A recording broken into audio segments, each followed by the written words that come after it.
Well, once again, good evening, and I'd like to welcome everyone to our Ash Wednesday service. And it seems like an early Ash Wednesday.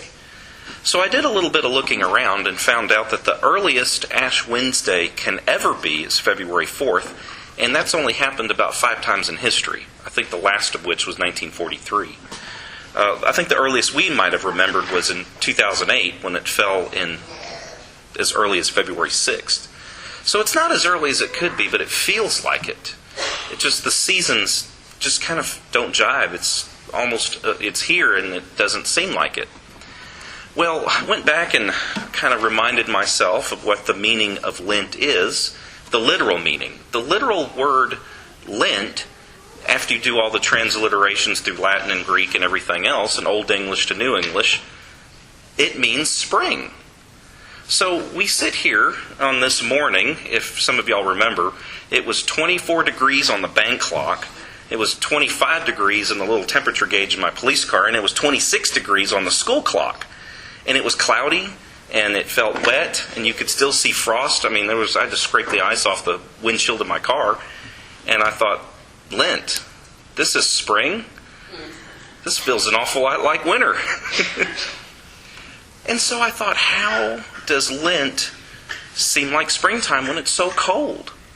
Well, going back to the tradition of Lent and looking back at the traditions of the early church, we're talking the early church of 900, 1000, 1100 AD, those people were so closely linked and tied to the seasons of the earth and to the harvest and to just that type of rotation of the year.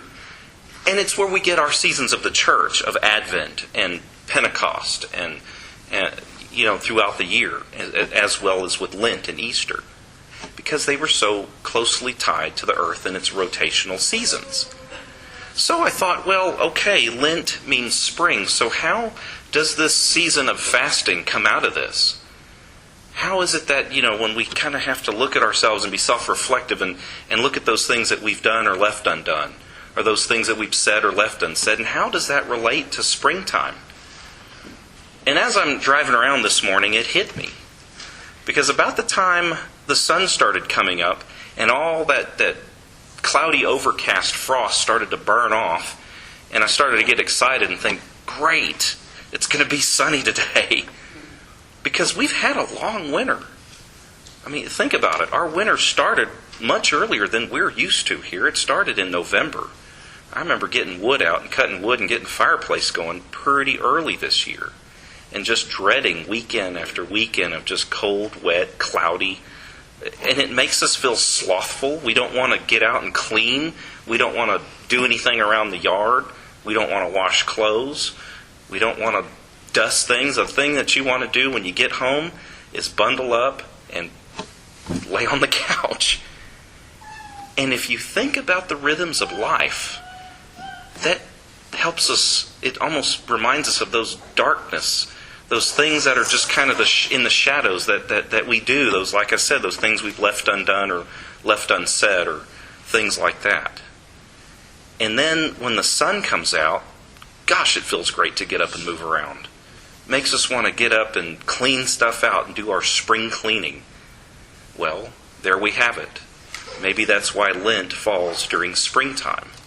Maybe that's why this is the season to cast some light into those dark corners and closets.